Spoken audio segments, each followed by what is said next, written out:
the viewers are familiar with that. There's some viewers out there have their homes boarded up. Some people are actually staying that lives out on the barrier island. So I think, people are saying to themselves that, they don't think this is going to be something that they have to evacuate with. I work at the local Walmart that just was built here. We're boarded up, so we're taking precaution and everything like that. And Bernard, you said that you worked at that local Walmart down there. Are you guys getting extra supplies in, and what are some of those popular things that people there are clamoring for right now? Right now, a lot of people are looking to get, see if we have generators, batteries, gas jugs.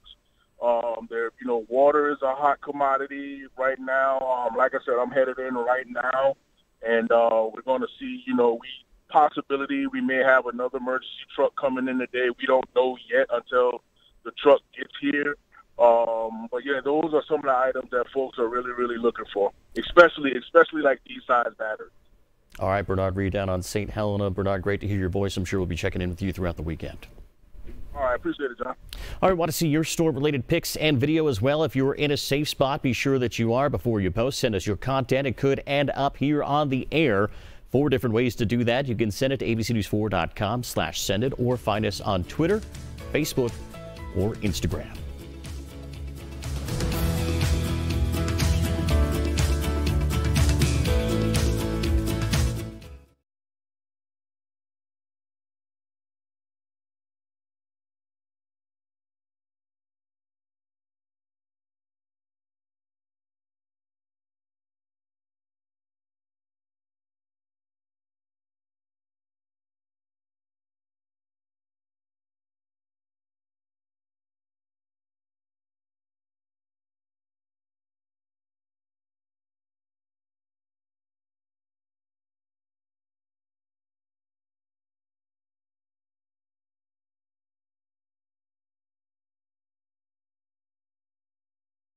I'm standing by, standing by.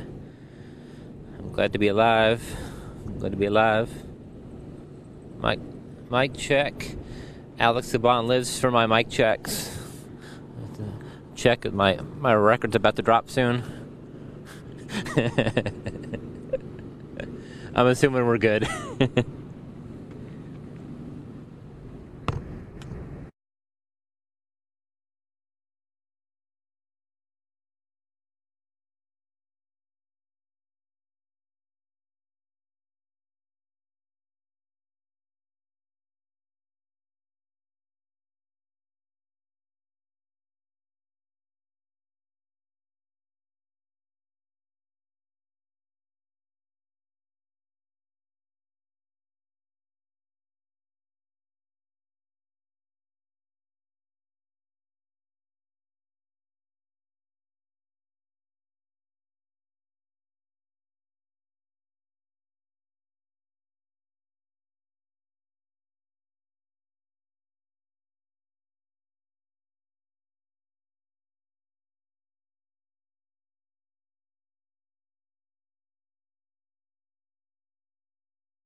All right, we've been throwing around that term storm surge a lot, but if you're new to the area or aren't familiar with what storm surge is, I'm going to explain it to you right now. So basically, when we get a storm like this and we are in the right sector of this storm, we get an onshore flow of winds. That's what we're going to get during this storm, even though that center of circulation will be far from us. The winds will be pushed onshore.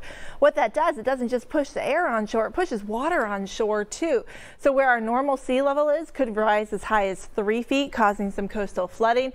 Could rise as high as 6 feet if the storm is big enough. That would flood areas and houses and businesses, and then in some extreme cases we could see storm surge up over 10 or even 12 feet, which would completely cover a house. Now I'm going to talk about what kind of storm surge we're going to expect here in Charleston and what folks in Florida are expecting over the next 24 hours. All that coming up in the next half hour.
I'll just be careful. I'll just be careful. I'll just make sure I'm extra careful.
Breaking overnight right there, Cuba getting slammed. That a live look at West Palm Beach. The calm before the storm. Irma now has her destructive eye pointed solely towards Florida. So when will it turn?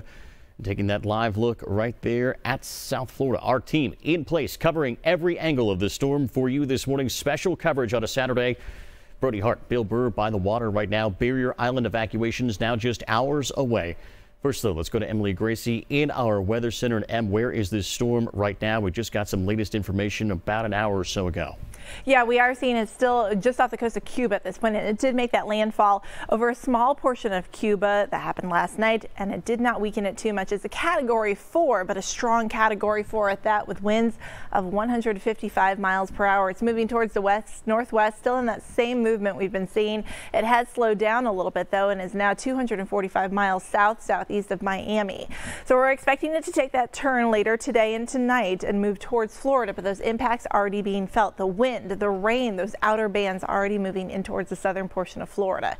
Here's the latest track from the Hurricane Center, and we're seeing small changes with every update here. Not only does that cone get smaller and smaller, but that track has slowly started to shift westward as well. Until it makes that turn, we're going to keep seeing that western trend in the track because still it hasn't made that turn yet. Expecting it to move towards Florida, though, still is a Category 4, perhaps moving over the Florida Keys sometime late tonight or early tomorrow morning, and then making landfall somewhere along the west coast now of Florida during the day tomorrow. After that, it is going to move north through Florida as a Category 3 hurricane, still moving into Georgia. That means flooding, rain, strong winds for Georgia. And for us, we're still worried about those coastal impacts because we will be on the north side of what is a huge storm at this point.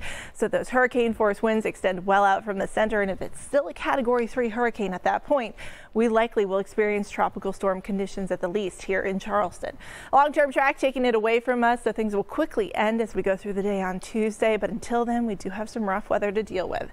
Starting to see those outer bands here move in towards Florida. They're under hurricane warning right now. That entire area shaded in red, which is a huge chunk of Florida, is under a hurricane warning. The pink, hurricane watch, and then here at home, the coastal waters are actually under a tropical storm watch. So we're expecting tropical storm conditions along our coastline as we go in through the next 48 hours. So let's talk about the difference in the Category 1 versus the Category 5 hurricane. Category 1, we're talking about dangerous winds. There's going to be debris, but the damage is minimal. Watch how intensely things change as we go up through the categories. Category 2 hurricane, we now have winds that could be over 100 miles per hour. So those are the force of the winds that could still be going on as this moves up into Georgia. Even a Category 3. Category 4, we start to get into catastrophic damage. And by Category 5, we're talking about houses getting leveled and really nothing left. And that's what we've seen come out of some of those Caribbean islands here over the past couple of days. And that is unfortunately what portions of Florida, including the Florida Keys, could be in for. And I'll talk about impacts here closer to home and when they begin. All that coming up in just a few minutes. Irma is putting a portion of low country at risk right now. Brody Hart following the possibility of beach erosion on Folly Beach. But first, let's go to our own Bill Burr. He's on Edisto Island. It's included in that evacuation order the governor announced yesterday. How's it looking right there now, Bill? John, good morning. Governor McMaster said last night that the state's barrier islands from Colleton County to the Georgia state line are most at risk from the torrential rains that we're expected to get, as well as the storm surge. And that's why he issued that executive order for the evacuation of everyone in those locations, including here at Edisto Beach in Colleton County. Now, we understand that town officials were going to have a meeting at about 8 o'clock or so, and then at about that time, maybe closer to 9 or 10 o'clock, they will be knocking on doors and every household here on Edisto to tell people that the evacuation order will begin at 10 o'clock and that they're strongly encouraged to leave town. And that means that if they don't leave, that they're putting themselves at risk, because emergency services at that point will be very limited, because those emergency workers will be themselves hunkered down here until the threat passes. I stopped in just behind me to one of the local gathering places. It's the Horizon gas station and convenience store, and officials, managers there tell me that they will be open until noon, and then they will close down. But they want to stay open until folks can, as they're leaving town, can stop in, top off the gas tank, get a cup of coffee, get a Mountain Dew, get some snacks, and then hit the road. Just behind the Horizon gas station is the Bilo supermarket. It's the only supermarket in town, and I stopped in there a few moments ago, and a clerk tells me they will be open until 10 o'clock, and then they will shut down at that point to begin the evacuation. For right now, both locations are open, so folks can stop in and get some breakfast here on their way out of town. We'll have live reports here throughout the morning, and we hope to talk to town officials too to find out how these preparations are going. For now, working for you on Edisto Beach, Bill Burr, ABC News 4. Bill Burr, thank you, sir. Several barrier islands included in the governor's evacuation order, including islands in Jasper County and in Beaufort County. That includes Hunting Island, Fripp Island, Hilton Head, Harbor Island, and Defusky Island. Hilton Head home to some 40,000 people. So what about everyone else? For the citizens outside of these areas in these three counties, that is Colleton, Beaufort, and Jasper, I encourage them to seek shelter if they have concerns for their personal safety. That was part of the governor's message during his most recent press conference just last night. And as we all wait to see what Irma will bring, of course, some military members and civilians will need to be leaving Joint Base Charleston. There is a limited evacuation order in place there. The deadline for certain personnel is 6 p.m. tonight. All of those C-17s will also be flown out of the low country. A look right now to Charleston Harbor this morning, and you won't see a heck of a lot. It's on purpose. The Coast Guard has set port conditions at X-ray. They did so on Friday. That's because of the potential for sustained gale force winds. Now, the ports are still technically open. The Coast Guard, though, asked us to remind boaters that ports are safest when there are fewer boats. All commercial ships have been asked to leave. Others need special permission to stay. And from the seas now to the sand, here's a live concern about possible beach erosion. Just one of the worries for people on Folly Beach right now. Our Brody Hart picking up our team coverage there at the Edge of America. Brody, good morning. Hey, John, good morning. So regardless of how powerful the storm ends up being, people on Folly Beach, they're getting ready at least a little bit. Take a look behind me. Businesses all up and down Center Street, well, they're boarding up. You see this one, the Palms Resort Surf and Gifts. They've got those boards up, but regardless of that, it does not mean that they are closed. You see the signs they printed out. It says, "We are open." They want to make sure people know exactly what their situation is. As we go next door, though, well, this is the Taco Boy restaurant. They have not even chosen to board up. They're not too intimidated by the storm, at least at this point. And of course, the city of Folly Beach sent out an Irma update, and they've said they're not going to force any of these businesses to close just because the governor has not issued an evacuation order. But look next door, at the very next door, they've got the same situation there with their boards on the windows. It says, "We are open" as well. So kind of hit or miss along Center Street in Folly Beach if these businesses had decided to add a little bit of extra protection ahead of this hurricane possibly heading our way. But I want to pull up some information on your screen. So you've got that number there that you can call for updates. You're going to see that number scrolling at the bottom of your screen throughout the newscast as well. City officials do say that there are still sandbags available, a limited number. You need to bring your own shovel for those. And of course, you can register for that Code Red application to get text and voicemail updates. Do that on the City of Folly Beach's website. Now let's bring it back out here live. We're seeing a lot of vehicles driving up and down Center Street right now. It's not quite the same feeling, John, as it was during Hurricane Matthew, just because it seems like people really are not taking this quite as seriously just because of this latest tracks that we're showing. But of course, the City of Folly Beach, those officials saying that you should not We're not out of the woods yet. This is a storm they're still taking very seriously, and because of that, they are now at OPCON 2, which means that is the maximum level of preparedness. Working for you live in Folly Beach, Brody Hart, ABC News 4. Just don't let your guard down, all right? Just continue monitoring the local media and continue preparing and continue making the decisions you think are best for you and your family. Stay active and stay ready. That is the message from Charleston, Dorchester, and Berkeley County officials. That's why just all the agencies in our area operating at an OPCON 2 level right now. That is one step short of the highest alert status. Flooding, of course, could be a possibility, especially in areas prone to that problem. So if you're downtown, where are you going to put your car to make sure that it stays dry? Well, you're in luck. Our Erica Scrippa has some options and solutions to help you stay dry. Scripps? All right, thanks, John. So yeah, there are plenty of options downtown, a few different parking garages, the MUSC garage, and there's a couple others as well. We have them on the screen for you. A couple of these listed that are not free. First floor of the Visitor Center, Marion Square parking garage, Gilliard Center parking garage, and those addresses are listed there. Those are open for you and available. All right, we got that garage information right there. Of course, city officials do recommend that you put your cars in. You will have to remove them, though, as soon as you can and as soon as it's safe to do so. So, storm surge, just what is it and why is it so dangerous? Our first warning weather team is working for you with an in-depth look. We'll bring you that. And out there this morning, we're seeing a really nice start to what is going to bring some changes towards the later part of the day. 64 right now and clear skies from our George Dinkins Lawyer Skyview Network. I'm going to tell you when we cloud up and when that rain begins. Coming up. And remember these important hotline numbers. They are the numbers that you'll need to call if you do have storm-related questions. You can also find them scrolling at the bottom of our screen. Light up by county right there. Our special coverage tracking Irma will continue in just a moment.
A live look outside this morning from Miami. We are starting to see some gusty winds there and just starting to get into those outer bands of Hurricane Irma. A Category 4 hurricane right now bearing down on Florida, but still a long ways away.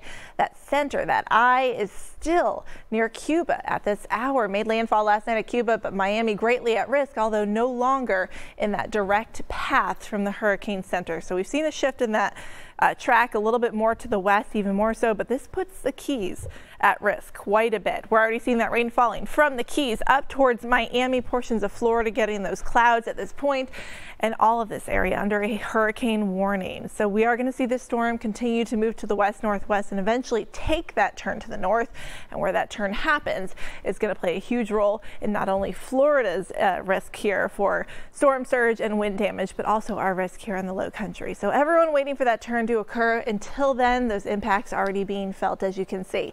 Back here at home, we do have a new watch to tell you about. It is a tropical storm watch. It's for the coastal waters here, just off the coastline of Charleston, up towards McClellanville and all areas south. What this means, tropical storm conditions for coastal areas are going to be possible within 48 hours, and we could see that up to a tropical storm warning as we go in towards the next 12 hours.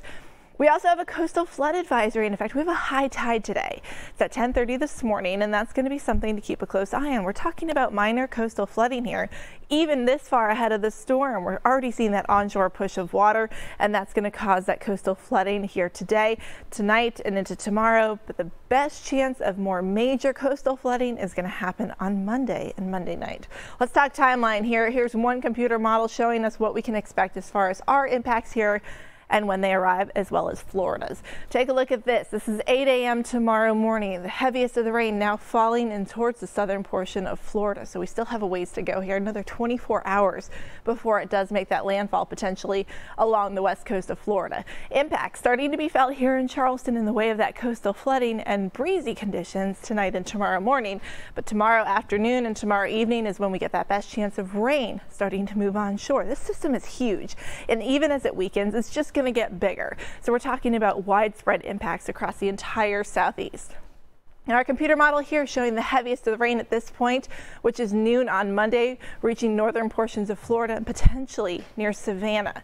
This is when things get dicey for Charleston. This is when we have our high tide, and this is when we see that push of water really coming on shore.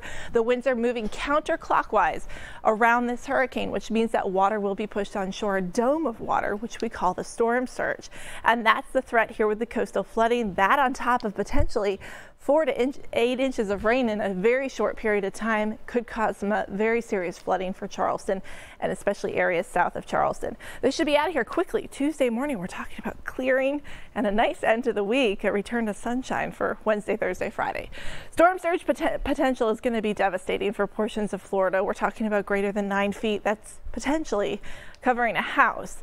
But back here at home, we are still talking about some dangerous storm surge. In fact, anywhere from 1 to 3 feet possible. That 3-foot storm surge is not out of the question, as you can see here on our storm surge map, which means 1 to 3 feet of water above the ground. And then you put the water that we're expecting with the rainfall on top of that. And that's why the flooding is a concern along the coastline. Of course, inland flooding a concern as well, especially with those rivers. We'll be watching for that, along with tropical storm force wind gusts, and then also some beach concerns that could last for a while, and some short track tornadoes as well. Things should start to improve, though, by Tuesday morning. Erica?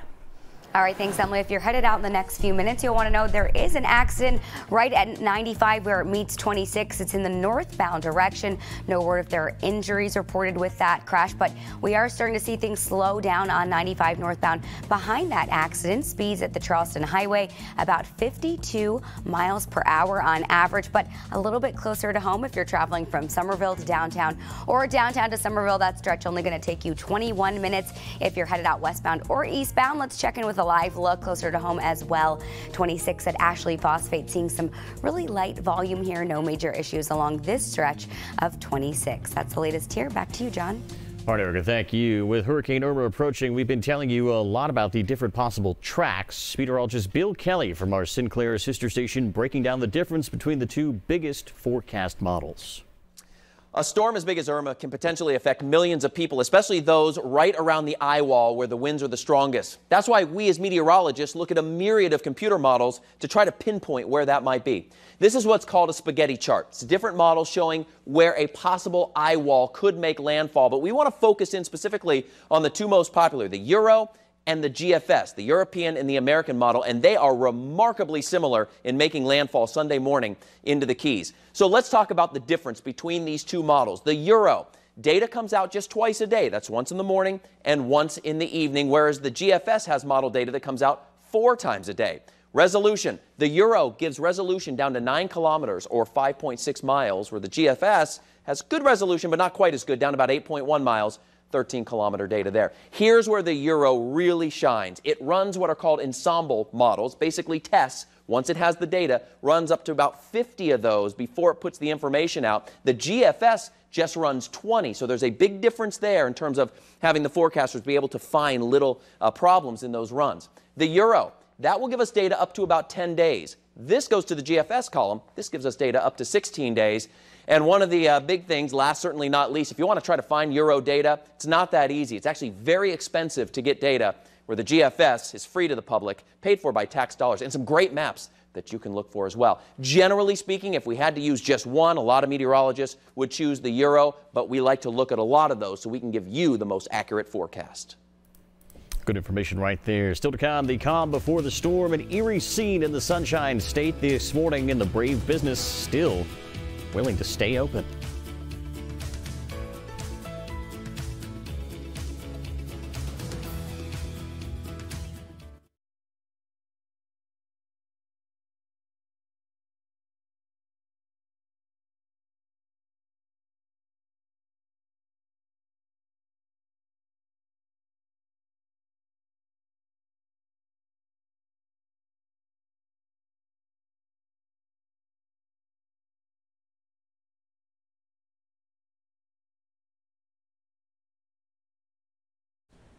Hey, Stephanie, this is Alex.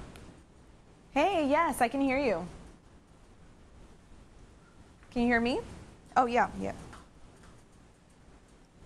Okay. 2 minutes. Okay.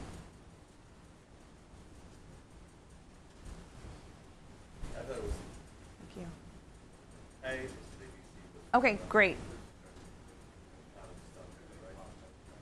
Oh, and did you get the question that I sent you? I think you did. Okay, great.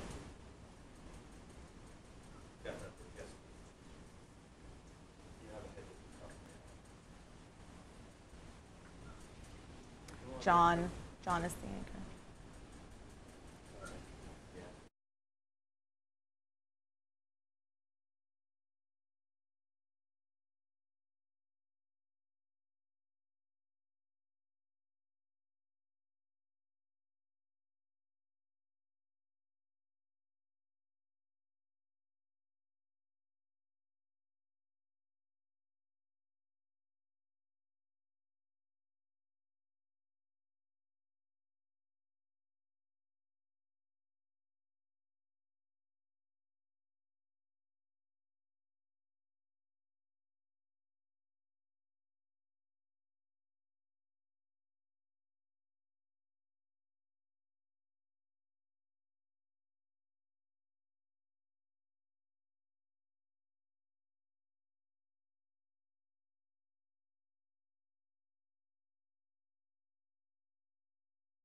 The time to evacuate is almost run out for the people of Florida. This enormous storm expected to hit the Keys in just about 24 hours. Miami also in that storm's path. And that's where we find ABC's Stephanie Ramos once again live for us this morning. Stephanie? John, there are still just a few people trying to make this mass exit out of Florida as this deadly monster storm rages toward the coast and grows stronger. Today, Hurricane Irma is inching closer and closer to South Florida with winds of 160 miles an hour. The storm now shifting significantly further west. The eye of the storm with its sight on the Florida Keys in Tampa. The National Weather Service tweeting, "This is as real as it gets. Nowhere in the Florida Keys will be safe." We are running out of time. The storm is almost here. If you are in an evacuation zone, you need to go now. More than 5.6 million people have been asked to evacuate, many of them living in low-lying coastal areas. Cars for miles. As time runs out, people are still trying to escape the storm. Traffic so bad on the 3 main routes out of South Florida, some people abandoned their cars because they've run out of gas. Those trying to get out by air finding themselves stuck. Fort Lauderdale's airport closed. Miami International suspending all flights. Those who tried to get in hoping to get a last-minute ticket stranded and bussed to shelters. We spent hours trying to find flights and it's just been awful. We haven't slept. Some Miami Beach residents are counting on their storm-resistant structures and are staying put. We have enough food and water to ride out days of electricity, days of no electricity, and we have hurricane-proof housing. It's a brand new built building with cement. And Stephanie, so many people have been asked to evacuate down in Florida. Are we seeing this being the single largest evacuation in that state's history? John, it's very possible. We've seen people evacuated or asked to evacuate in, as you said, in Florida, but also Georgia and where you guys are in South Carolina. And keep in mind, as of this morning, there are now 23 million people under hurricane watch. So that number of mandatory evacuations is bound to go up as the storm heads up north. Stephanie Ramos for us in Miami this morning. Stephanie, stay safe. Let's get a check of the forecast right now on that track with meteorologist Emily Gracie. Yep. All right, thanks, John. We are looking at a timeline that does begin here now with impacts in the way of coastal flooding concerns. We're under a coastal flood advisory, but I want to show you what to expect over the next several days, when things start, when things end. Today's still a nice day as far as sunshine. We will cloud up later on this evening, 80 degrees for our afternoon high. Tomorrow, we will cloud up even more, and that shower activity starting in the middle or early afternoon. As we go in towards later in the day tomorrow, that rain could pick up in intensity. The heaviest of the rain will fall during the day on Monday. That's when we get the best chance of tropical storm conditions. We're talking gusty winds up over 40 miles per hour perhaps. And also ending on Tuesday morning. I think once this ends, it's going to be out here really quickly. We could still see some breezy conditions, but huge improvement by late Tuesday, and the rest of the week looking beautiful. Emily, thank you. Let's take a look at this time lapse now. Footage you're only going to see right here on ABC News 4. Storm chaser Charles Peak captured outer clouds of Hurricane Irma hitting Miami overnight. It's also pretty quiet there, eerily so. In fact, something you don't typically get on a Friday night in the 305. Most people trying to make a beeline out of the Sunshine State now. Brad Bell from our Sinclair sister station in Delray Beach. He's there this morning getting a sense of the situation just before midnight. So this is Atlantic Avenue in Delray Beach, Florida, the seaside town's main drag. You go this way, just another couple hundred yards, you hit the Atlantic Ocean. Normally on a Friday night, it is bustling with cars and people. Tonight, it's very quiet. There are a few people out and about walking their dogs, but look at this. Storm preparations are everywhere. This is the parking pay machine, all wrapped up in plastic. And then take a look at this business. They've got their storm shutters in place to protect against wind damage. Of course, the other concern here is the storm surge. The ocean is right there. If they get a big 10-foot storm surge, it could get up and over and into the town. So take a look here. Sandbags are in place. Now, the worst effects of this storm are not expected to be felt here until late Saturday night into Sunday morning. So there are still a few businesses like this one that stayed open all day long, trying to sell as many pizzas by the slice as they possibly could. They're going to also shutter and be closed tomorrow as well. In Delray Beach, Florida, Brad Bell reporting. It's like the best chicken farm pizza you'll ever have. Coming up this morning, a view of Irma you have to see to believe, in sandbags still available. We'll tell you where you can get them.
Verizon's unlimited cell, right?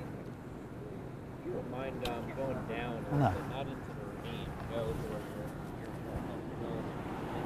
left here. So what? After we do this live hit, I'm going to shoot some B-roll. Okay. That's fine.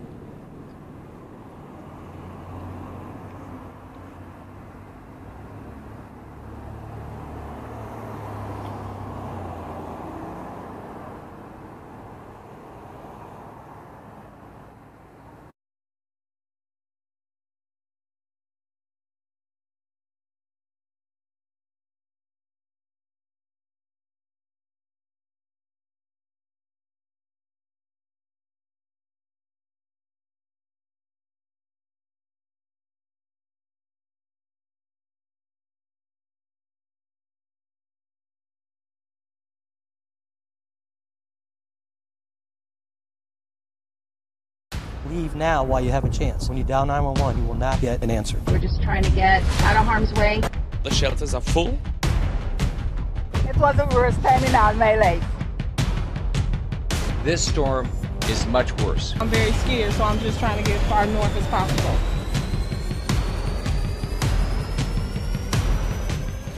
Take a look right there. That is the Ladies Island Walmart, already boarded up right near St. Helena Island. It will open. We're told it's in fact doing so right now if you still need some plus supplies down there. Breaking overnight though, Cuba just getting slammed. Irma has its destructive eye now firmly pointed towards Florida. When it will turn, we'll let you know. Meantime, there's now an official tropical storm watch here at home. Our team is covering every angle of the storm for you this morning with special coverage. Brody Hart and Bill Burr by the water right now. Barrier Island evacuation set for 10 o'clock this morning. First, though, we're going to start with Emily Gracie. She's in our weather center with the current location of that storm right now. Em? All right, take a look. Irma, still very far from Florida, but it's such a huge storm. Those impacts are already being felt in the way of rain and wind. Currently a Category 4 hurricane with winds of 155 miles per hour. Made a brief landfall over Cuba, but now just skimming the coastline. Still a strong Category 4, though, almost at that Category 5 status, which it did reach yesterday. Moving towards the west-northwest still. So we have not seen that turn to the north. When that happens, that track will adjust. Even though that hasn't happened yet, the track has already adjusted. Over 200 miles still from Miami, and it's looking like Miami will not get that direct impact like we thought it would. Now, still not out of the woods. In fact, we are going to see impacts here in the low country as well as this major hurricane does take that turn, perhaps with the Keys getting hit very hard here sometime tomorrow. So expecting that landfall perhaps on the western coast here of Florida now as a Category 4 hurricane sometime tomorrow afternoon or evening. After that, could move on shore through Florida. Now, the longer it's over the water, the stronger it will still be. That could mean bad news. So a western track does not necessarily mean good news for Charleston. The longer it is over that warm Gulf water, the longer it holds on to that strength. So we're talking perhaps still a Category 3 as it moves up through the central part of Georgia. That's a long time on land as a major hurricane. Now, notice we would stay on the north side of this storm, which does mean storm surge is going to be a pretty big concern for us. So coastal areas for that reason are under the greatest threat. Also, those tropical storm force winds are going to be possible there. We're starting to get a look at this thing on the radar. You can see that radar site from Miami now picking up those outer bands. So we're going to see that heavy rain pick up in intensity over the next 24 hours for southern Florida. For us here at home, still a nice day. Hurricane warnings, they are in place for much of the state. Hurricane watches extend all the way into Georgia and now coastal waters here, areas just off our coastline under a tropical storm watch. What that means, in the next 48 hours, we could be dealing with some tropical storm force conditions as we go through the next 2 days. So coastal flooding already a concern. We have a high tide today shortly after 10 a.m. and with that onshore flow of winds, we're already seeing some elevated tides. So coastal flooding already a threat out there and will become a greater threat. I'll tell you how much surge we could see here in Charleston, how much rain could fall, and when the windiest conditions will be. All that coming up. John? All right, Em, thank you. And have you seen this yet? Goodness, Irma looks absolutely enormous from space. This captured from the International Space Station. You can take a look at that new video. Everything should look smaller except for Irma there. Just see the magnitude of that storm. Back here on the ground, of course, we are watching the clock. Starting at 10 a.m. tomorrow, Saturday, September the 9th, 2017, I'm ordering the mandatory evacuation of the following barrier islands located in these counties: Colleton County, Beaufort County, and Jasper County. That is the barrier islands in those three counties only. There will be no other evacuations for any counties other than these three. Governor Henry McMaster there announcing that on Friday, a limited evacuation order for parts of South Carolina. Again, only the barrier islands in 3 counties are going to be evacuated later this morning. And they provided us a map to give you a better idea of those 7 islands that we're talking about on your screen right now. Multiple islands in Jasper and Beaufort County. Closer to us here to Low Country, the only impact is Edisto Island.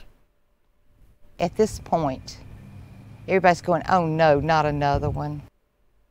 That was Edisto Mayor Jane Darby there just the other day. Hurricane Matthew, of course, hit them hard last year, and she doesn't want history to repeat itself. Our team tracking Irma for you this morning. Brody Hart is live out on Folly Beach. But first, Bill Burr, we're going to start with you on Edisto. People there being told to leave or stay at their own risk. That's right, John. We understand that town officials will go door to door beginning at 10 o'clock this morning, telling folks that the evacuation is going to be in effect. In the meantime, it's hard to believe that we're talking about evacuations, John, because weather conditions right now here in Edisto Beach are really beautiful. We got some light cloud cover right now and some light breezes coming off the ocean. And it's just it's basically almost a picture perfect morning here to start the day on Edisto Beach. But nevertheless, though, town officials tell us they are taking this evacuation seriously, especially after what happened last year with Hurricane Matthew. Palmetto Boulevard just behind me was basically decimated. There was so much storm surge from the hurricane that half the beach, it seemed like, was moved onto the road just behind me. Speaking of just behind me, you can see the Horizon convenience store. Also, the Bi-Lo supermarket. The convenience store, from what workers tell me, they will be open until noon. So folks that are leaving Edisto can stop in, top off their gas tank, get some supplies for the road, and then they can hit the road, take Highway 174 out of town. And then the Bi-Lo, it's open right now. Folks can stop in there as well and get some supplies. They're serving breakfast at the deli. But the Bi-Lo, which is the only supermarket here, will be closing at 10 o'clock. So that's the latest here on Edisto Beach. John, we're going to try to catch up here with town officials here in the next few minutes and hopefully catch up with them here perhaps maybe at 7:30 to get a better idea about how their evacuation is going to go into effect. We'll hear from them coming up later this morning on Good Morning Charleston. For now, working for you on Edisto Beach, Bill Burr, ABC News 4. Things to get a lot more active down there, Bill. Thank you. Now to the evacuation order that has been ordered. It's important for people to know which direction to go, of course. Erica Scrippa is working for you with the routes out of Edisto and those other high volume areas. Erica, good morning. Good morning, John. Yes, that's what I have for you. So if you're on Edisto and you haven't headed out yet and you're wondering where to go, can see here, this is your zone, everything highlighted here on the map. And if you need to know where you're going this morning, you're going to want to take Highway 174 to 17 and then take 17 to 64, and that'll take you into Walterboro and eventually Augusta. Here's a map for you. So you're just going to take 174 to 17 to 64 and take that all the way up as far as you would like to go. So that's the latest for you. All right, Erica, thank you. And if you're still looking for sandbags, Somerville leaders say they'll have some at Gahagan Park available at 10 o'clock this morning. You can also find bags at the Ashley River Fire Station, Dorchester County Fire Rescue Station 21, and the new Harleyville Town Hall. Berkeley County and Charleston still have some of those bags left. They'll be handed out only while supplies last. And there's a possibility, of course, for a curfew for unincorporated portions of Dorchester County. Leaders there say it will go into effect if and when sustained winds reach 39 miles per hour. People there would be expected to shelter in place or they could face potential fines. Public safety officials also going to be on standby. Now, this has not happened yet. We'll, of course, let you know if and when it does. Well, let's turn right down to our Brody Hart. He's out on Folly Beach. Brody, that city operating at an OPCON 2. So what's it looking like there right now? Hey, John. Well, it's looking a little bit like it did before Hurricane Matthew in some ways, but really not so much in other. One way that it is, though, take a look right here. The restaurants and the businesses along Center Street, most of them have boarded up. But despite being boarded up, take a look what they're putting here. See these signs? They printed these out. And they're saying we are open. So yeah, they boarded up for protection, but they're not shutting down. And that's been the case for every business along the Center Street area right here. Take a look though at Taco Boy. It's the restaurant right next door. They have not chosen to board up. A little bit different situation for them, and that's largely because officials with the city of Folly Beach have not required any of these businesses to close because no evacuation order has been given by the governor. Take a look here at Palms Resort Surf and Gifts though. They have chosen to board up. They've got all the boards right here along their front windows for protection just in case this storm does come through with some heavy wind, with some heavy rain and that flying debris. But I want to pull up some information on your screen for you. So there's a number that you can call throughout the next several days for updates if you need any of that information. And there are still sandbags available in limited supply here in Folly Beach. You got to bring your own shovel though and fill those up yourself. And of course, one other thing you can do is register for an application called Code Red.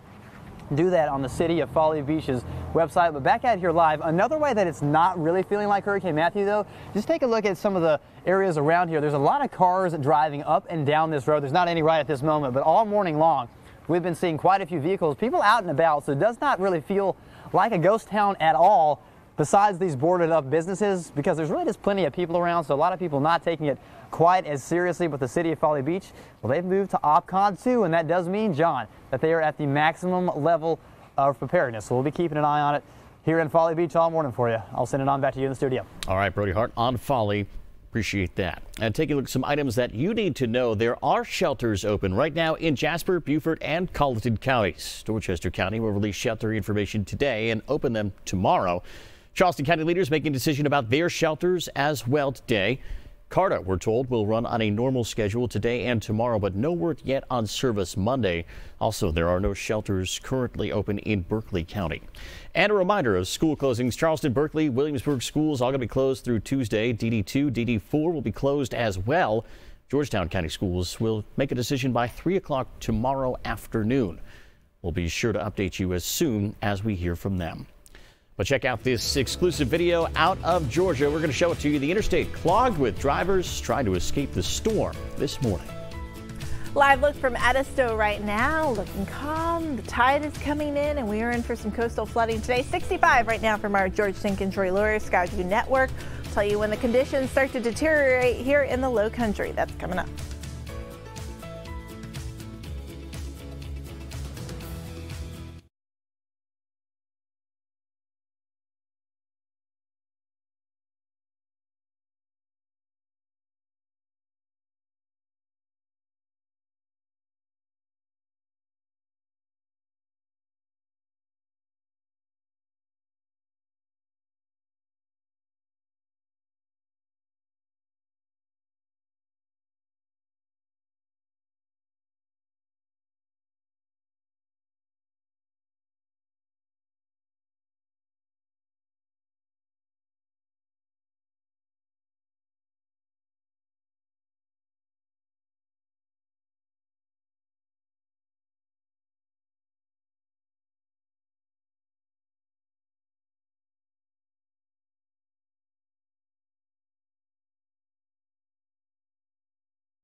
ABC News 4 First Warning Weather with meteorologist Emily Gracie.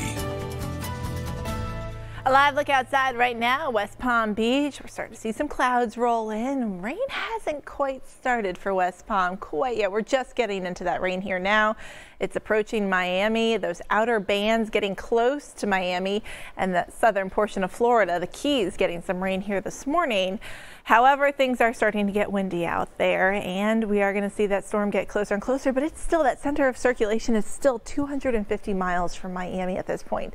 So we're not talking about a landfall along the Florida coastline until late tonight or early tomorrow.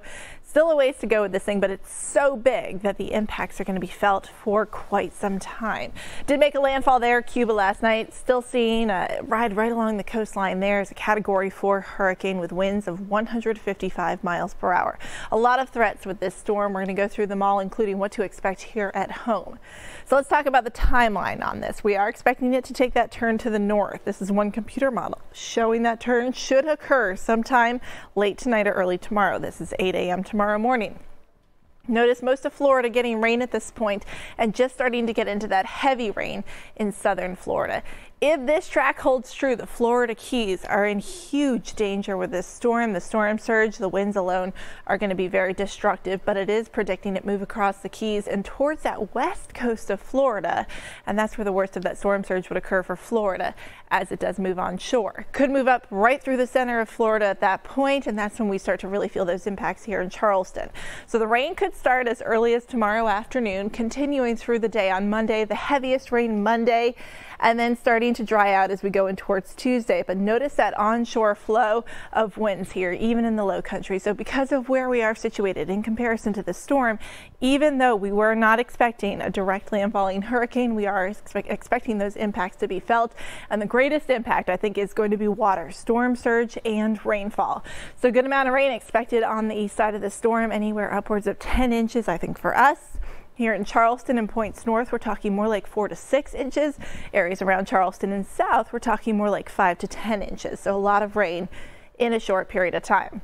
Once things start to clear out, we improve very quickly. So by about midday on Tuesday, we should actually start to dry out and clear out, and Wednesday looking absolutely beautiful. So let's talk about impacts that we can expect here in the low country. Coastal flooding will be the biggest concern. That's why we've seen those evacuation orders, especially south of Charleston. Already seeing the elevated tides. That's going to get worse and really peak by tomorrow night and into Monday. The surge is going to be a concern as well ahead of the storm and during the storm. So we could see anywhere from 1 to 3 feet of storm surge depending on where you live. Tropical storm force wind gusts, especially south of Charleston as well. We're talking winds that could be in excess of 40 miles per hour. Flooding rain, 4 to 8 inches possible. That's in a short period of time. We still have some major beach concerns out there, erosion, of course, and rip currents. And then also short track tornadoes, a concern. That timeline starting Sunday going through Tuesday morning. All will look more specifically at where those greatest impacts are going to be felt. All that coming up in just a few minutes.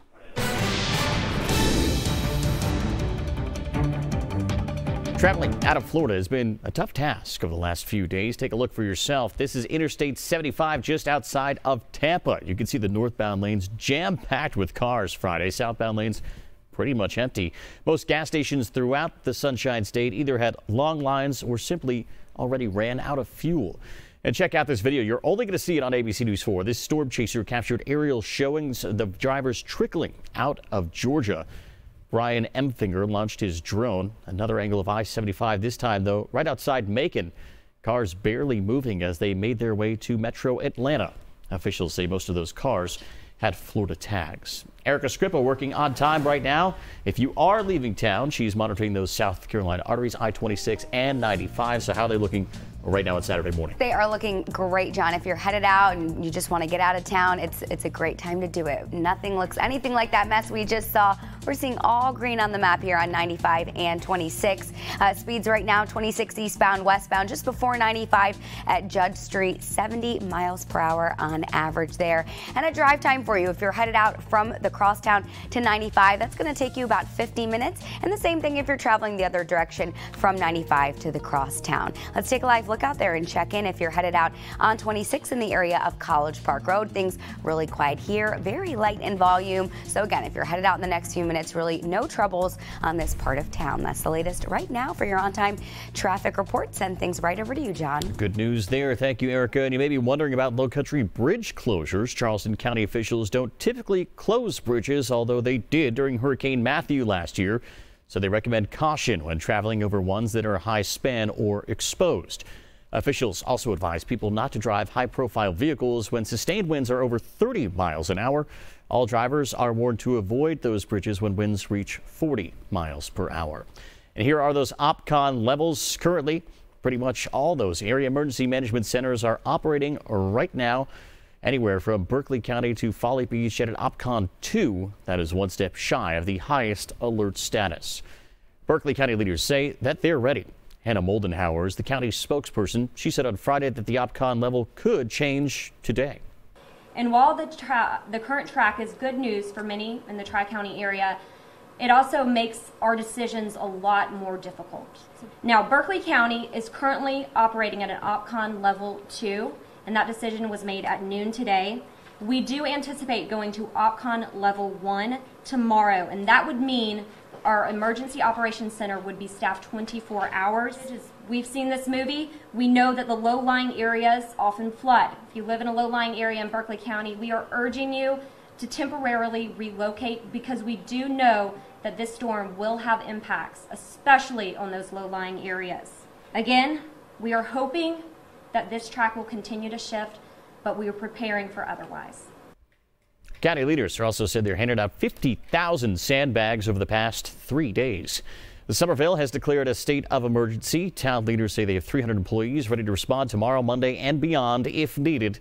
If you still need sandbags to shore up your property, they can be available today at Gahagan Park at 10 o'clock this morning. The town also has its own website set up right now to remind you of closings and those cancellations. Even people to our north doing what they can to prepare. Madeline Montgomery from our Grand Strand sister station went to North Myrtle Beach on Friday to find out what's being done to protect the wildlife. I'm Madeline Montgomery reporting in North Myrtle Beach, South Carolina, where businesses like Alligator Adventure are preparing for Hurricane Irma. Animals like the American alligator and crocodiles reside here. There are thousands of alligators, hundreds of crocodiles, and they want to make sure that those stay inside of the park if the hurricane does hit. So they have 7-foot fences around the whole 15-acre park to make sure that if floodwaters rise, animals like these guys don't get out. During Hurricane Harvey, people saw alligators in their backyards and inside their homes, and they don't want that to happen here. Reporting in North Myrtle Beach, Madeline Montgomery. And we'd like to see your storm-related pics and video. They don't have to include a gator. Make sure you're in a safe spot. Send us your content. They could end up right here on the air. 4 different ways you can do that. You can send it to abcnews4.com/send it. You can find us on Twitter, on Facebook, or on Instagram. We'll go back out live to those barrier islands. Just ahead, what you need to know about the evacuation set for later today. And another hurricane hack to help you out. It's got to do with this, your phone, how to extend your battery life. That's coming up.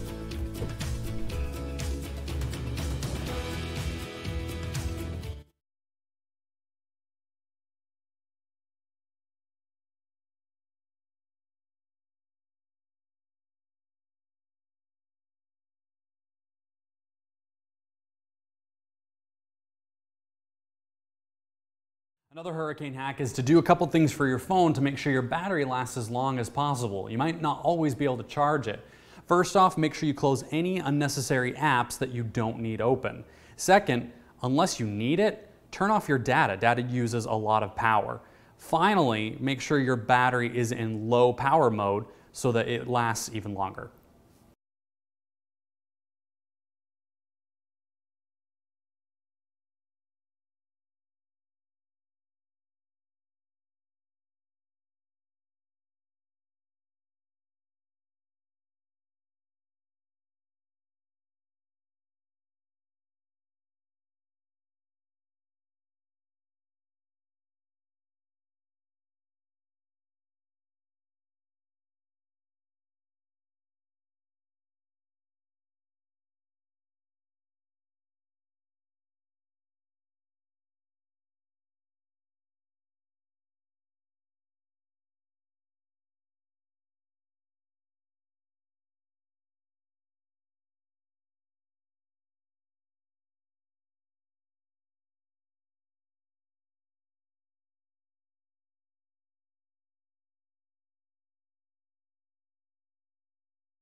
We've been talking about a major hurricane impacting Florida here, and I want to show you the differences between the different categories and what it means as far as destruction and why we're seeing nothing left of those Caribbean islands.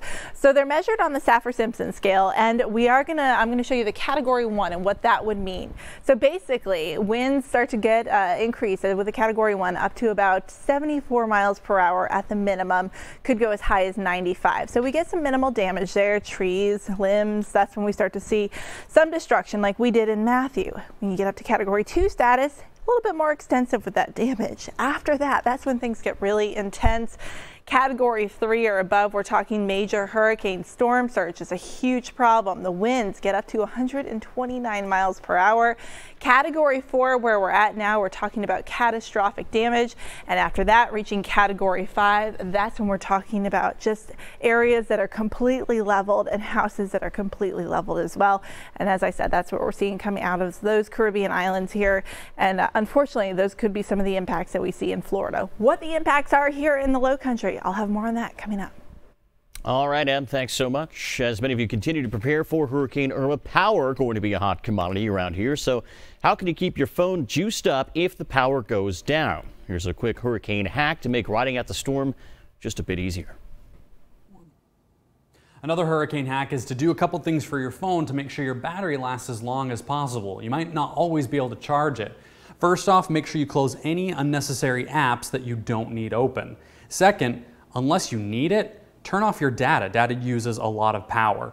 Finally, make sure your battery is in low power mode so that it lasts even longer. That's weather forecaster Chris Nessman right there. One app you do want to keep on that charged up phone, the ABC News 4 app. You can watch our live coverage even when the power goes out. If it does, that's available right now for you to download in the Apple and Google Play stores. Our team coverage tracking Irma back in less than 3 minutes. If you have questions about staying safe, we're going to tell you about the hotlines to call and inside the storm surge. Find out what makes that so dangerous. And as we head to break now, new images via social media pouring in. There's people on Hilton Head Island preparing for the storm, boarding up those houses there, covering, getting those sandbags in place, whatever they can do to keep that water out. We're going to follow it for you next.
Microphone check 1, 2, 3, 4. We are efforting a live interview with Mayor Jane Darby.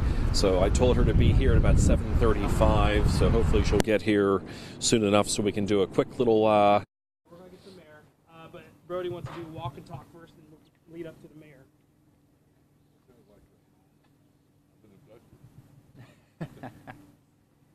Here's two of our fine, upstanding citizens. Morning, morning. Can't say much for this one. Let's, why don't you want to walk this way and just have him here so that behind him he's got more space. So let's, we still got about 5 minutes. Yeah. Well, we still got about 7 minutes. We got time. Well, we're gonna walk from there to here. Yeah. Report check. Mic check. Check 1, 2, 3, 4, 5, 6, 7, 8, 9.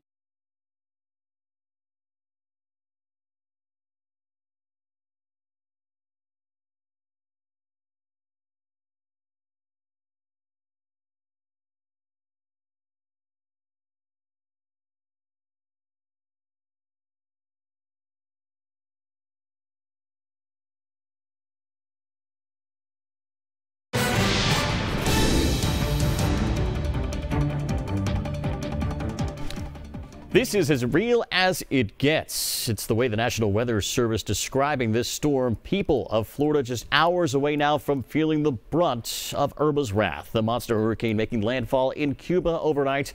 The newest track and a tropical storm watch all along the water came in while you were sleeping. Our team covering every angle of this storm for you with special coverage on this Saturday morning. Brody Hart, Bill Burr by the water right now. Barrier Island evacuations just hours away. But Emily, let's start with you. Where is this storm right now and where's it headed? All right, we are getting updates here from the Hurricane Center every 3 hours. The latest update came about 2.5 hours ago, so we should get one here shortly. But right now, as it is, a Category 4 hurricane just north of Cuba. In fact, still 250 miles from Miami, and not expecting those worst impacts in Miami anymore with a shifting track. Slowly shifting track, and until we see it take that turn to the north, a fluid track as well. So we'll keep a close eye on that and when it takes that turn, but still moving right now to the west northwest. It is still a Category 4 hurricane with winds at 155, despite the fact that we have seen it move over some land. So you can see Cuba, they're impacted with that hurricane. We are going to see it continue to be impacted here over the next 12 hours before taking that turn to the north and impacting Florida. What those impacts are, they're going to be devastating. The storm surge and the winds alone with a Category 4 hurricane are very devastating. After that, we are expecting it to move up through Florida. Now, unfortunately, with the track it's on, it moves over water for a longer period of time, so less interaction with Florida, which could mean that it stays at that Category 3 status a little bit longer. So the impacts will be felt here in Charleston. The extent of those impacts still an ever-changing forecast as that track continues to change.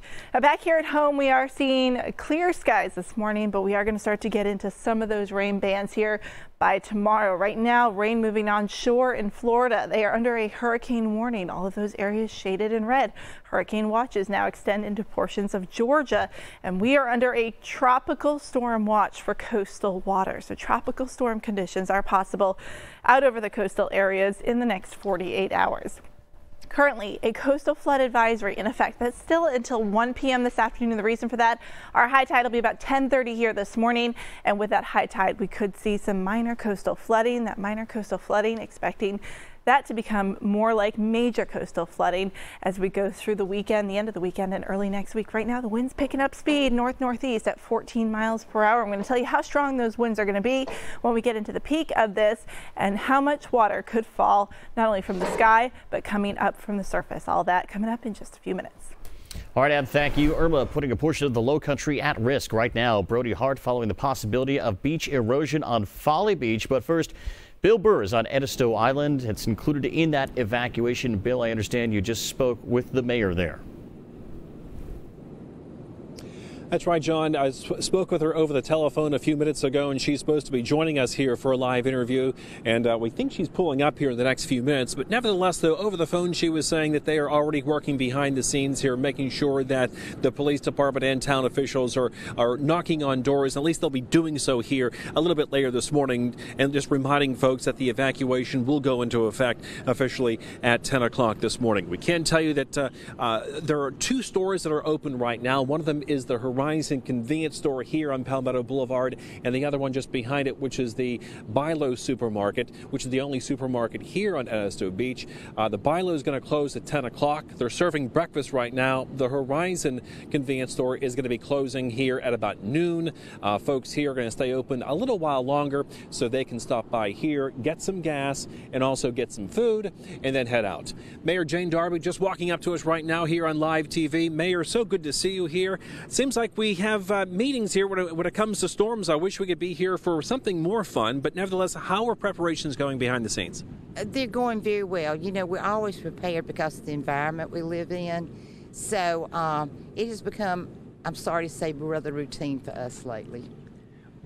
We've been reporting that the evacuation begins at 10 a.m. And will you be personally going door to door, or will it be first responders going door to door asking and reminding folks about the evacuation? We actually have resources from the Colleton County Sheriff's Department and from DNR and its affiliates who are going from door to door, because when you have an announcement of evacuation, which we do, we don't put people on the road at night with our population. So we have to do it quickly if we're going to meet the timeline set by the state. so we have extra people. Sure. Mayor, what is the population of Edisto Beach right now? It seems like tourist season's pretty much over. On our voter roll, we actually have 712 people. So all those people that you mentioned, they'll be going to all 712 residences then? No, we're dealing with human nature. Some are going to wait and see how bad it gets. Some have decided they'll just ride it out, anything less than a 2. Some have already gone, and some are preparing to leave. So, you know, you get all. Sure. Ma'am, is the town prepared for perhaps a worst-case scenario of damage here from Irma as it creeps its way up the coast? We're always prepared for the worst. We're pretty hardy people down here. We can take a lot. We hope that we do not have to do this again because we just finished rebuilding. However, we are cautiously optimistic at this point. We are watching. I'll personally feel better once it gets past Jacksonville. I think a lot of people will too. Mayor, anything else that you want people at home to know that are watching us right now here in Edisto that are deciding not to evacuate and they're going to ride out the storm? It's going to be a beautiful day on the beach. And notice I said on the beach. Stay out of the water. We have very dangerous rip currents, and it would be difficult to rescue with an angry sea. Mayor Jane Darby, thank you very much for your time. We appreciate it. Good luck with everything here, ma'am, and we'll be in touch. Thank you. Oh, you're very welcome. That's the latest here. John from Edisto Beach. A warning here from the mayor, just reminding folks to stay out of the water and to play it safe here. A lot of folks are not going to want to mess with Hurricane Irma. It is a dangerous storm, and we're hoping not to see too many of those side effects coming up here to Edisto Beach. Back to you. All too familiar there in Edisto. Bill, thank you. Live look out on Charleston Harbor. Right now, you won't see a whole heck of a lot, and that's on purpose. The Coast Guard said poor condition X-ray on Friday. That's because of the potential for sustained gale force winds. The port's now technically still open, though the Coast Guard asks us to remind all boaters the ports are safest when there are fewer boats. All commercial ships have been asked to leave. Others will need special permission to stay. From the seas now to the sand, a live look at the edge of America. There is concern about possible beach erosion there. It's just one of the worries for people on Folly right now. Our Brody Hart picking up our team coverage. Brody, good morning to you. Hey, John, good morning. So it's feeling a little bit like Hurricane Matthew in some ways here, but really not in some other ways. In fact, it's very much the opposite of a ghost town around here, simply because there's just so many drivers going up and down the road. But take a look.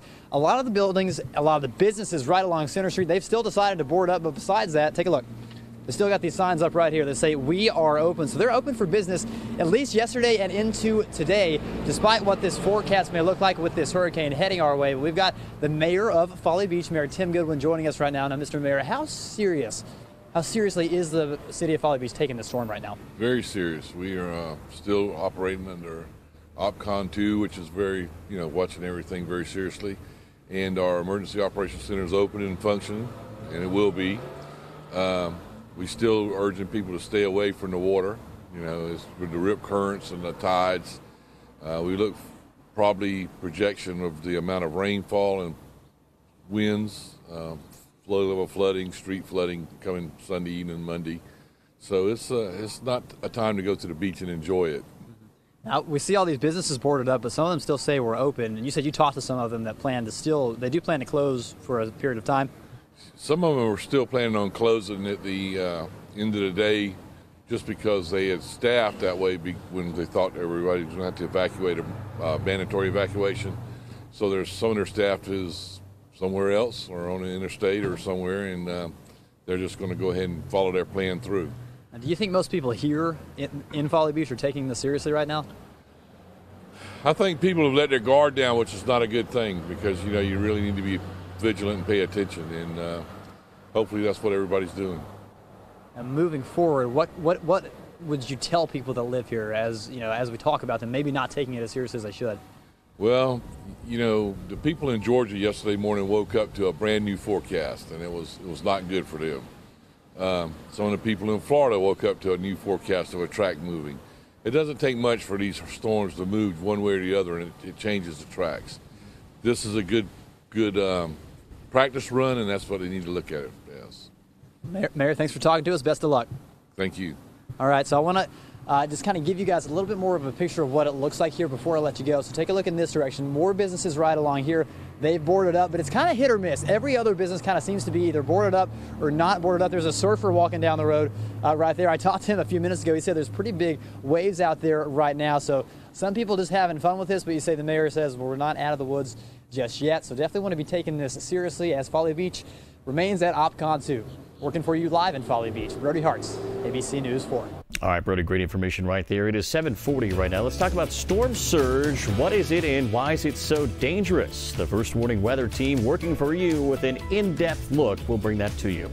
And please remember or write down these hotline numbers. They are the phone numbers that you'll need to call if you have any storm-related questions. You can also see them scrolling at the bottom of our screen. Our special coverage tracking Irma continues in just a moment.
ABC News 4 First Warning Weather with meteorologist Emily Gracie. Live look outside right now, Naples, Florida. Previously not as worried about direct impacts, but now a city greatly at risk. We're seeing the clouds and the rain move into that area here this morning as those outer bands approach the southern tip of Florida. So Naples, one of those areas that is going to be at great risk, not only for that heavy rain, strong gusty winds, but also the storm surge. That's going to be a huge problem up and down the Florida coastline and potentially a problem here at home.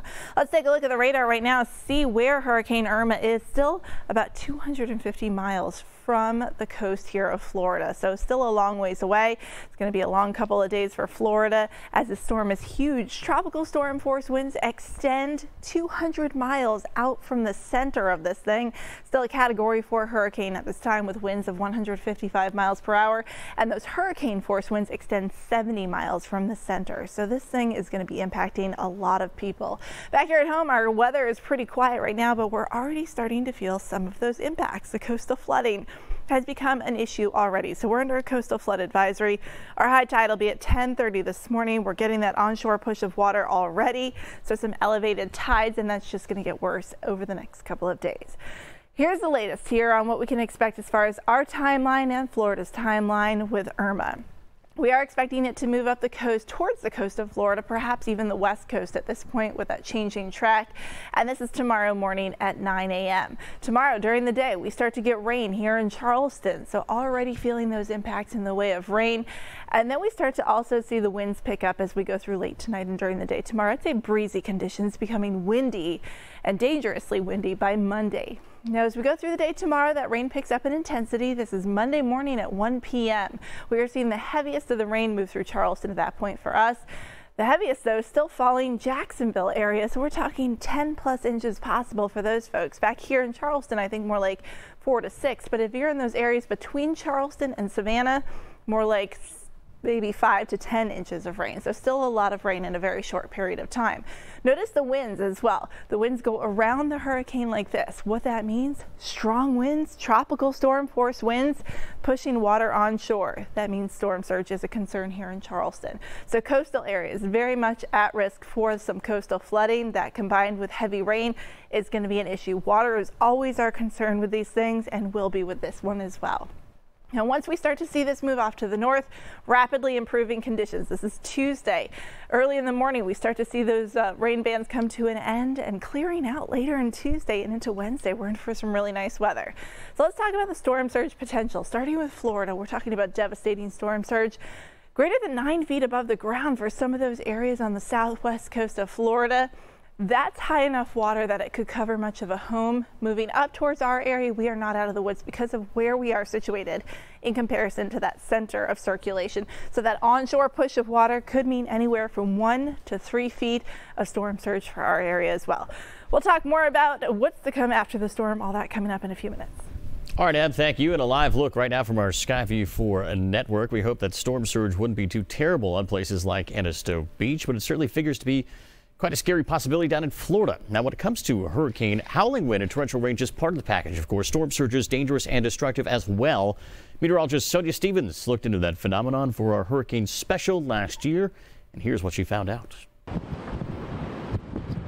Storm surge can be the deadliest part of a hurricane. It's when water is pushed on shore by wind. When this abnormal rise in water meets the tide, it can mean more than 18 feet of water. You would say, okay, we expect a storm surge of 15 feet. Well, what does that mean? Okay, if you don't know your elevation and if you don't know the variability within a particular region, it could mean anything to you. That is why Dr. Lindner has been working on a storm surge simulator. So we're kind of guinea pigs for this. It's been 10 years of hard work in collaboration with the National Weather Service. Maps like this are being used right now by the National Hurricane Center to predict potential storm surge. A lot of inundation going on where there's an awful lot of people living in Charleston, Folly Beach, West Ashley, Mount Pleasant, up into Berkeley County. And this particular example was a Category 2 hurricane, so we're not even talking about a major hurricane. But for most people, this is hard to interpret. And that's where the simulator comes in. There are roughly 1,000 different landmarks throughout the Tri-County area. Lindner's students gathered the data. They mapped latitude and longitude and took pictures. So it's been getting all of that technology to work together. That's been the challenge. And this is how it works. You pick a spot like this one, the Sullivan's Island Post Office. Then you set up this scenario. It's high tide, and a hurricane is forecast to make landfall around Edisto Beach. It's a Category 5. Then you can see approximately how much water to expect. This post office, for example, would be completely underwater. An image like this makes it more realistic.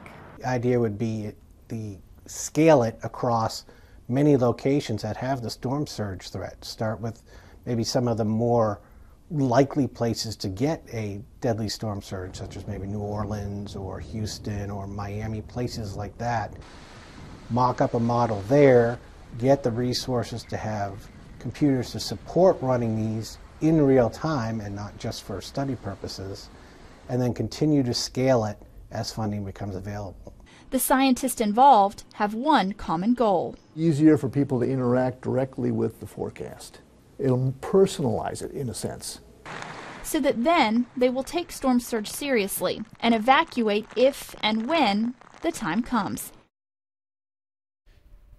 An evacuation order on Edisto is set to begin just hours from now. We'll check back in with our Bill Burr. Here's learning about the process, what you need to know. That's still ahead.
How far out?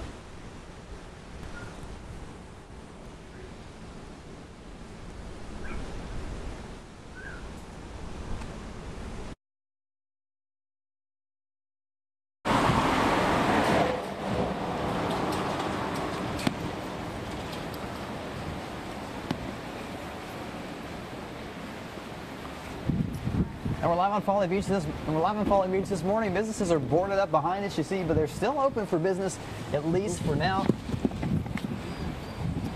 But they're still open for business, at least for today. Most people in this area are still open for business for today. Are still open for business today. Now the city of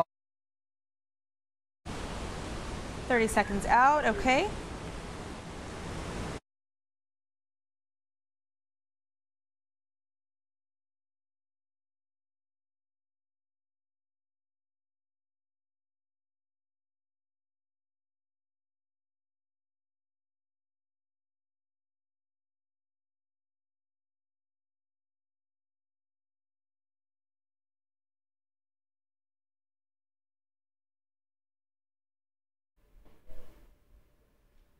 $7:53 right now on a Saturday. Time to evacuate has almost run out for the people of Florida. This enormous storm expected to hit the Keys in about 24 hours.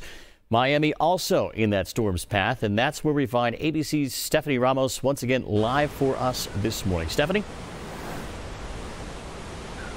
John, the winds have really picked up in the last 20 seconds or so, and it's been kind of this touch and go for the last half hour. It started pouring rain for a moment, then it stopped, and now the winds are just really raging through here. So, you know, early this morning we saw a few people really trying to get out of here, making that mass exit out of Florida as this deadly storm is raging toward the coast.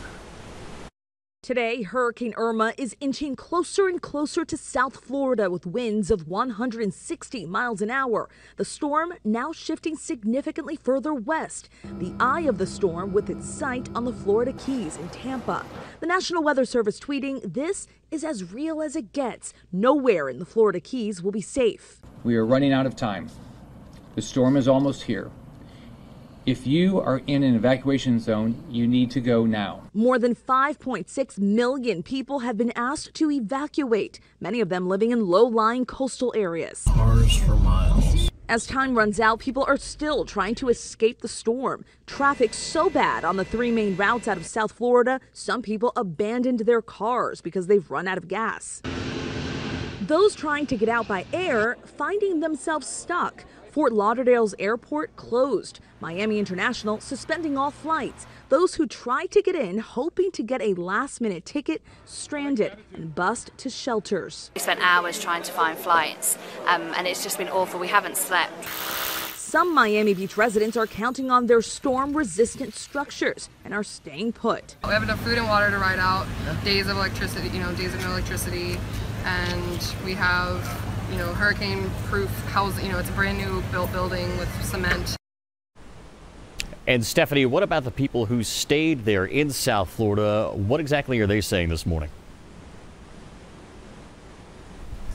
Well, John, a lot of the folks have said that they're in newer buildings, they're in newer homes, they're in structures that they feel as though they'll be protected from the strong winds and also feel as though their homes won't get swallowed up by a storm surge, which is a huge, huge concern. Now, others who weren't able to drive out of here yesterday or the day before, weren't able to get on the roads or even fly out of here, we've spoken to some that have just boarded up their homes, headed to a shelter to find protection there. And what's really interesting this morning is that a lot of people here in this area evacuated. Some evacuated yesterday and headed up north toward Tampa, toward the west coast of Florida, hoping to avoid the storm or the intensity of the storm. And this morning they've got a new reality. The storm headed in that direction. Expected to make landfall on the west coast tomorrow morning. John. Stephanie Ramos in Miami. Stay safe, Stephanie. Thank you. Let's go out to our Bill Burr. He's on Edisto Beach right now with the latest out there. Bill. John, evacuations begin at 10 o'clock this morning here on Edisto Beach. Town leaders say that they, along with the Carlton County Sheriff's Office and DNR officials, will go door to door to remind people about the evacuation. Now, some people have already left, but others, including a woman I spoke with just moments ago, tells me she and her family have decided to stay. We'll have much more coming up later today here on ABC News 4. My colleague Brody Hart is on Folly Beach with that part of the story. So 20 seconds to Bill.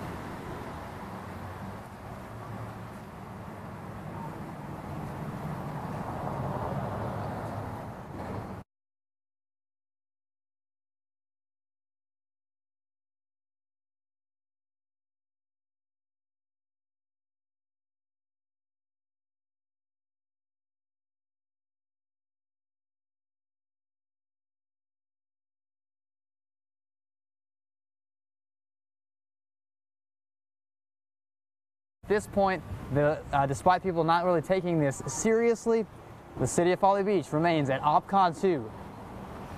Yes, Alex?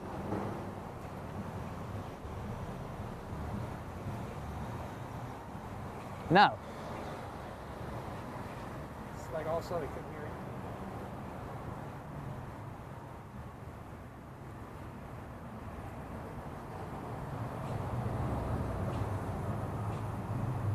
I still got you on the phone, though. What was the problem? I was just waiting for you to cue me after Bill. Hey, Alex? I heard you say talk, and then I started going.